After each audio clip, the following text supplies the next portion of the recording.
मेरा नाम डॉक्टर आफ्ताब मेमन है। मैं इधर अल्तमश में हफ्ते में 2 दिन आता हूँ, 12:30 बजे से लेके 2:30 बजे तक। और मेरी स्पेशलिटी कान और गले की है। तो आज हम जिस टॉपिक के ऊपर अवेयरनेस देंगे वो है थायराइड ग्लैंड।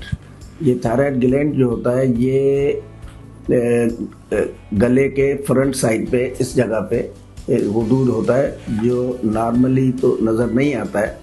इस गुदूद के बॉडी में बहुत सारे फंक्शंस होते हैं।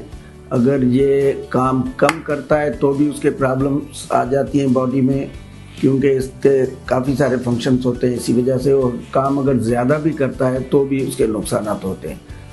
तो ये थायराइड जो है अभी ऐसा होता है कि इसमें छोटे छोटे नोड्यूल्स बन जाते हैं और उनको हम कोल्ड नोड्यूल भी कहते हैं, या कुछ ऐसे होते हैं जो ज़ाहिर प्रॉब्लम करने वाले भी होते हैं।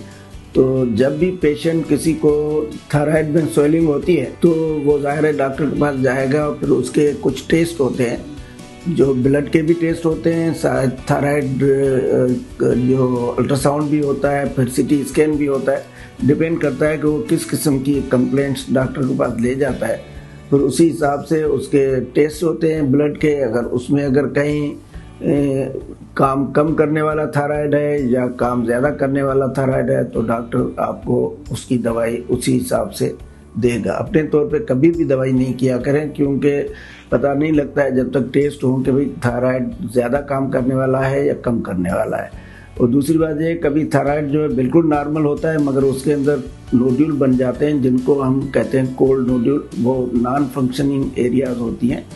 तो फिर हम उसके लिए टेस्ट करा के, स्कैन करा के, थायराइड स्कैन या सीटी स्कैन करा के, फिर अगर छोटे होते हैं, विजिबल नहीं है इतने, तो फिर तो नहीं निकालते हैं, वरना देखते हैं अगर कॉस्मेटिकली कोई प्रॉब्लम कर रहे हैं तो उनको निकाला जाता है। बाकी थायराइड जो है अगर साइज में बढ़ जाता है तो भी उसको फिर देखा जाता है कि एक लोब उसका ख़राब है, दूसरा या दोनों ख़राब है, तो उसी हिसाब से उसकी पर हम सर्जरी करते हैं।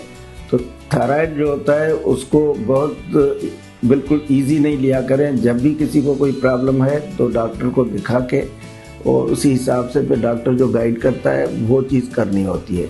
कुछ थायराइड ऐसे होते हैं जैसे प्यूबर्टी गोइटर जिसको हम कहते हैं, वो तो ऑटोमेटिकली विथ टाइम जो है ना वो फेड हो जाते हैं, ख़त्म हो जाते हैं। कुछ प्रेगनेंसी में किनको बढ़ जाते हैं या हार्मोनल चेंजेस की वजह से। तो ये तो डॉक्टर वो सब डिसाइड करेगा कि पेशेंट को क्या प्रॉब्लम है, इसको किस तरीके से टैकल किया जाए।